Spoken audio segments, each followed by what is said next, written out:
Praise the Lord. கர்த்தருக்கு மகிமை உண்டாவதாக.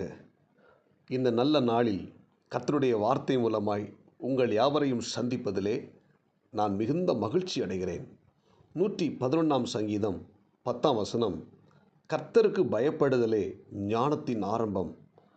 அவருடைய கற்பனைகளின்படி செய்கிற யாவருக்கும் நற்புத்தி உண்டு. அவர் புகழ்ச்சி என்றென்றைக்கும் நிற்கும். அன்பான தேவனுடைய பிள்ளைகளே, இந்த நாளில் நாம் தியானிக்கக்கூடிய வேத வார்த்தை என்னவென்றால், கர்த்தருக்கு பயப்படுதலே ஞானத்தின் ஆரம்பம்.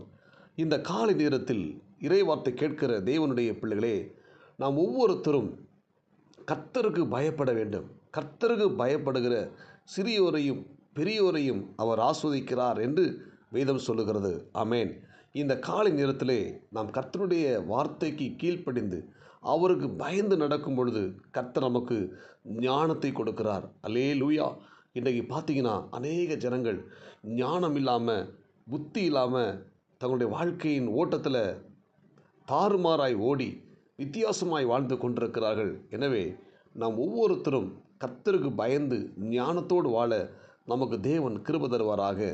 111 சங்கீதம் 5 வசனம் சொல்லுகிறது, தமக்கு பயந்தவர்களுக்கு ஆகாரம் கொடுக்கிறார் என்று சொல்லப்பட்டிருக்கிறது. ஆமேன். கர்த்தருக்கு பயப்படுகிற ஒவ்வொரு பிள்ளைகளுக்கும் ஆண்டவர் உணவு அளிக்கிறார். ஆவிக்குரிய உணவையும் சரீரத்துக்கு தேவையான அந்த உணவு போஷாக்குகளையும் ஆண்டு கொடுத்து வழி நடத்துகிறார். இந்த காலை நேரத்தில் இறைவார்த்தை கேட்கிற ஒவ்வொரு தேவனுடைய பிள்ளைகளுடைய வாழ்க்கையிலும் கர்த்தருக்கு பயப்படும்போது ஞானத்தை கொடுக்கிறார், ஆகாரத்தை கொடுக்கிறார். ஆவிக்குரிய ஆகாரம், சரீரப்பிரகாரமான ஆகாரத்தை கொடுக்கிறார். ஆதியாகமத்தின் புத்தகம் 22 அதிகாரம் 12 வசனத்தை வாசித்து பார்த்தீங்கன்னா, அந்த இடத்துல ஆபிரகாம் தன்னுடைய மகன் ஈசாக்கை கர்த்தர் பலியாக கேட்கிறார். அவன் பலி செலுத்து அவனை துணியும் பொழுது ஆண்டவர் அந்த ஈசாக்கை பலி செலுத்த வேண்டாம் என்று தடுத்து நிறுத்தி அந்த இடத்துல ஆபிரகாமை ஆஸ்வதிக்கிறார். அப்பொழுது சொல்கிறார், நீ தேவனுக்கு பயப்படுகிறவன் என்பதை இப்பொழுது அறிந்திருக்கிறேன் என்று சொல்லுகிறார். ஆமேன். அப்போ ஆண்டவர் ஒரு தேவனுடைய பிள்ளை எப்பொழுதும் கர்த்தருக்கு பயந்திருக்க வேண்டுங்கிற எண்ணத்தோடு கூட இருப்பார். ஆமேன்.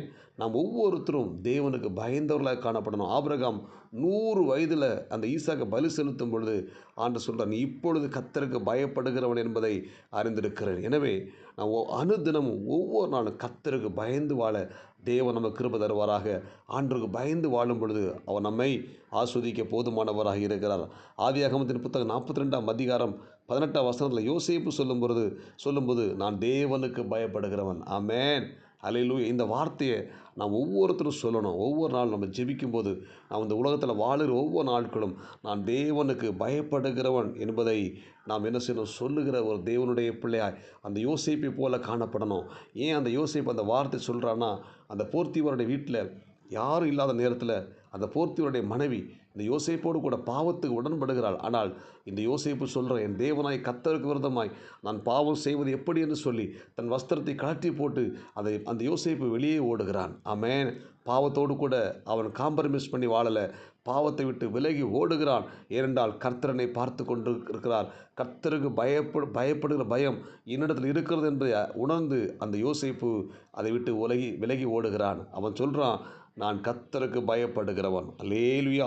சங்கீதம் 25:12 வாசித்து பார்த்தீங்கன்னா, கர்த்தருக்கு பயப்படுகிறவர்களுக்கு அவர் தமக்கு தெரிந்து கொள்கிற வழியை போதிப்பார் என்று சொல்லப்பட்டிருக்கிறது. கர்த்தருக்கு பயந்து நாம் வாழ்வோமானால் நாம் தெரிந்து கொள்கிற வழியை கர்த்தர் நமக்கு போதிப்பார். அது மட்டுமல்ல, சங்கீதம் 103:11 வாசித்து பார்த்தீங்கன்னா, கர்த்தருக்கு பயந்தவர்களுடைய வாழ்க்கையில் அவருடைய கிருபை பெரிதாக இருக்கும் என்று சொல்லப்பட்டிருக்கிறது. ஆமேன். அது மட்டுமல்ல, 128 சங்கீதத்தை நீங்கள் வாசித்து பார்த்தீங்கன்னா, அங்கே வேதம் அழகாக சொல்லுகிறது. 128 சங்கீதம் 4 வசனத்தில் நீங்கள் வாசித்து பார்த்தீங்கன்னா, அங்கே அழகாக சொல்லப்பட்ட வார்த்தை என்னென்னா, 128:4, இதோ கர்த்தருக்கு பயப்படுற மனுஷன் இவ்விதமாய் ஆஸ்வதிக்கப்படுவான். ஆமேன். எவ்விதமாய் ஆஸ்வதிப்பான் அங்கே சொல்லப்பட்டிருக்கிறது. வசனம் 1, கர்த்தருக்கு பயந்து அவர்கள் வழியில் நடக்கிறவன் எவனோ அவன் பாக்கியவான். உன் கைகளின் பிரயாசத்தை நீ சாப்பிடுவாய், உனக்கு பாக்கியமும் நன்மை உண்டாயிருக்கும். உன் மனைவி உன் வீட்டோரங்களில் கனிதரும் திராட்சை கொடியை போல் இருப்பாள். உன் பிள்ளைகள் உன் பந்தியை சுற்றிலும் ஒலியமர கன்றுகளைப் போல் இருப்பார்கள். கர்த்தர் சீயோனில் உன்னை ஆஸ்வதிப்பார். நீ ஜீவனுள்ள நாளெல்லாம் எருசலேமின் வாழ்வை காண்பாய். நீ உன் பிள்ளைகளின் பிள்ளைகளையும் இஸ்ரவேலுக்கு உண்டாகும் சமாதானத்தையும் காண்பாய் என்று கர்த்தர் வாக்கு பண்ணுகிறார். கர்த்தருக்கு பயப்படுற மனுஷனை கர்த்தர் இவ்விதமாய் ஆஸ்வதிப்பார். இந்த காலை வேளையிலே இறைவார்த்தை கேட்கிறதே உன்னுடைய பிள்ளை நீங்களும் நானும் கர்த்தருக்கு பயந்து வாழ நமக்கு தேவன் கிருபை தருவாராக. இந்த ஆபிரகாமை பார்த்து ஆண்டவர் சொல்கிறாரு, நீ தேவனுக்கு பயப்படுகிறவன் என்பதை இப்பொழுது அறிந்திருக்கிறேன் என்று ஆபிரகாமை பார்த்து சொல்லுகிறார். அந்த யோசேப்பு சொல்லுகிறான், நான் கர்த்தருக்கு பயப்படுகிறவன். அல்லேலூயா.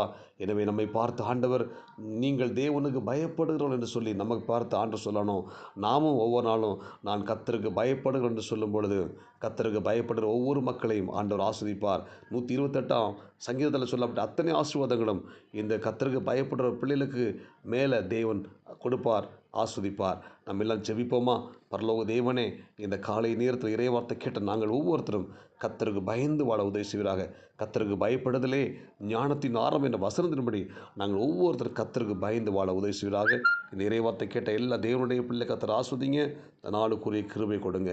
இயேசுவின் நாமத்தில் ஜெபிக்கிறோம் நல்ல பிதாவே, ஆமேன். God bless you. உங்கள் யாவரையும் கர்த்தர் ஆஸ்வதிப்பார். இந்த நாள் உங்களுக்கு இனிமையாய் அமையட்டும். ஆமேன்.